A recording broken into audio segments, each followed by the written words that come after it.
Soul. Soul is the fundamental source entity for the amazing creation of all kinds of life forms on this earth.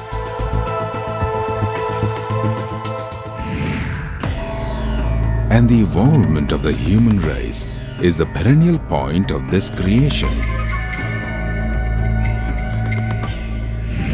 Humans are differentiated from other living creatures on the basis of attributes like mind, conscience, and body.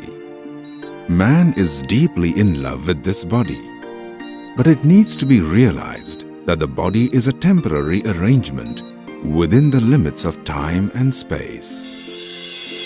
The human body is liable to perish. This can be reiterated with the fact that the end of a life journey ultimately results in deletion of a person's name, even from the documents of property and possessions. But the value of the body is irrelevant once it is deserted by the soul. Then who is the owner of this life? Who monitors the universe where this life is lived?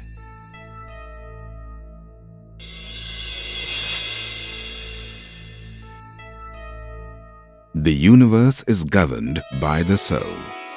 Till the time the human body is occupied by the soul, it boasts of the ownership of the life system. Even then, throughout his lifetime, man is obsessed by the body and in the process subjects the soul to oblivion. The outer body is ephemeral, but soul is immortal. Self-principles have been in existence since eternal times, and it will remain so till eternity. What is a soul? Where does it exist?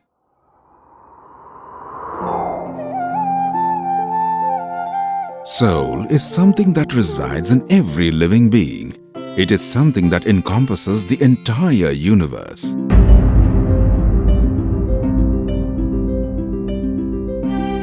The gods of gods is soul. Everything is governed by the soul. And the energy concentrated in the human heart is nothing but the soul. Every person is born with an inner strength, an inner energy. This power, this energy, is the reflection of the soul. We progress in life, deriving strength from our inner self.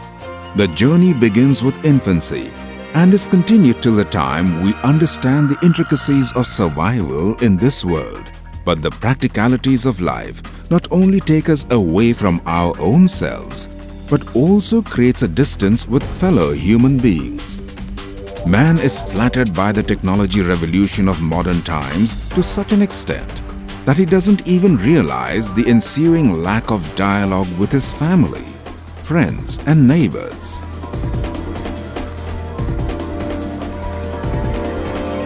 Person-to-person physical dialogue is turning into a rare commodity. In fact, man is unable to strike a conversation with his own self. Turning into a recluse, he fails to realize what it exactly means to have a dialogue with the inner self.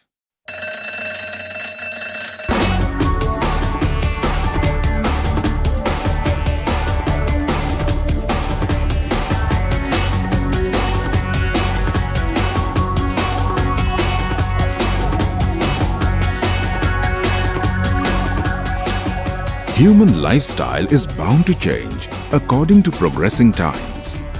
But when this very lifestyle assumes to defeat the basic principles of life, it directly or indirectly affects us, our relations, and eventually the social health in totality.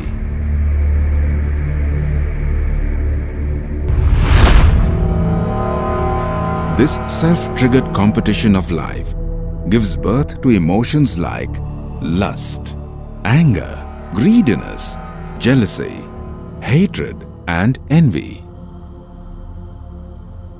The fictional world of modern man has given birth to bifurcating concepts like caste, creed and religion. He started to visit religious abodes in search of the Almighty, who is primarily residing in his very heart.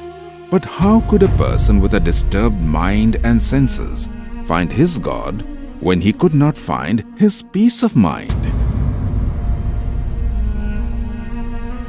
The radical question then: have we really upgraded our standard of living? In ancient times, the absence of advanced technology was irrelevant to happiness, as man was satisfied at heart because connection with the soul was considered to be the measure of happiness.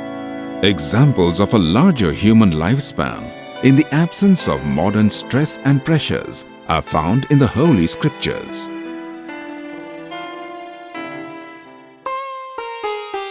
As a result of meditation, the sages and monks of the ancient ages would be in touch with each other in spite of being at far distant places.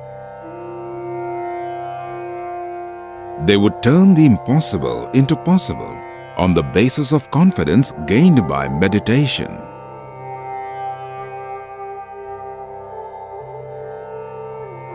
The age-old Gurukul learning system would successfully pass the baton of such education from one generation to the other.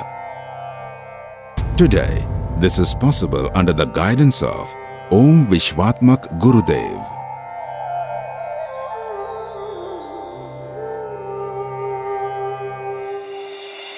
Many a times it happens that just when we think about making a phone call to a particular person, that very same person surprises us by calling at that very moment. We think about a certain person and we have the person in front of us. Is this coincidence? This phenomenon is termed as telepathy in the modern age. The fundamental principle for such situations is willpower. Willpower is built on the foundation of strong confidence, and the soul is continuously engaged in the process of boosting confidence. What is confidence? Each one of us is eager to visit an astrologer to learn about the future. The curiosity to know the future drives us to trust the unpredictability of a caged parrot, but in the process refuse to hear our inner voice in order to fulfill the responsibility on hand. This is an excellent example of distrusting the soul. The absence of self-confidence leads to the path of superstitions and blind beliefs. The unlimited source of energy stored in the human heart in the form of the soul, if brought into use, gives rise to self-confidence. This could be understood if we have a look at the lives of a few men who were born as commoners but went on to achieve great heights in life. Is this possible for us? Yes, this is possible for everybody. Each one of us is blessed with an inner strength to achieve such pomp and success. Each heart is an ocean of boundless knowledge. This wealth of knowledge is known as wordless knowledge.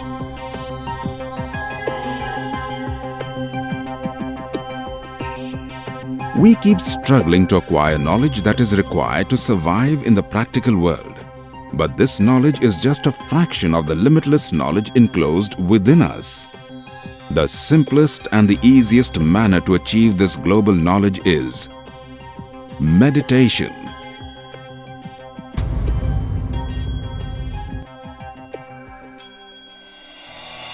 The soul represents the firm roots of our life tree.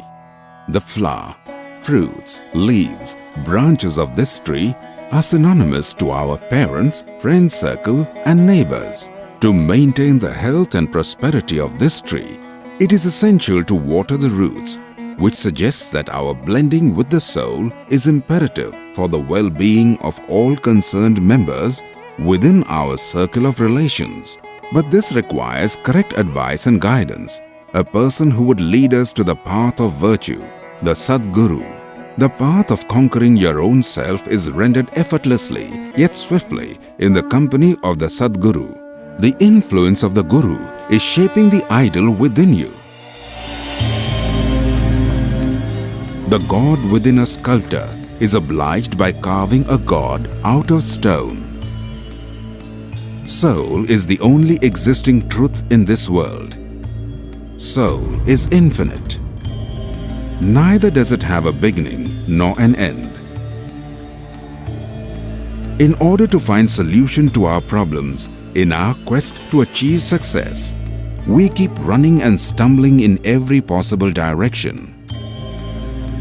We adopt many means and methods to reach the Almighty, but the real Him resides within us, and that is the soul.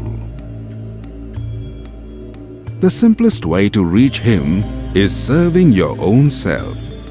Self-serving is the clue to find answers to all our questions. All the saints and ascetics known to mankind were born as humans, but attained sainthood on the basis of self-conquerance. Allot yourself some quality time. Balance your mind.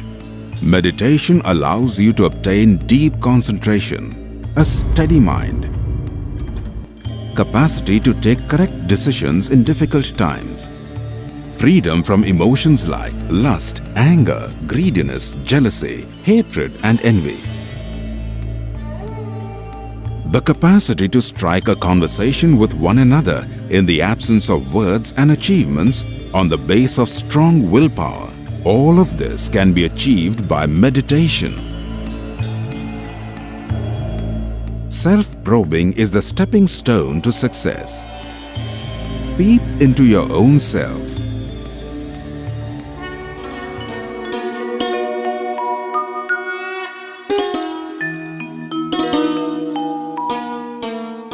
Meditate. Embrace spiritualism. Serve the soul. Stepping in this direction of attaining cosmic knowledge, carved out by Vishwatma Gurudev, will lead us to the inner soul. Soul is the master of the universe. Soul is the God of gods.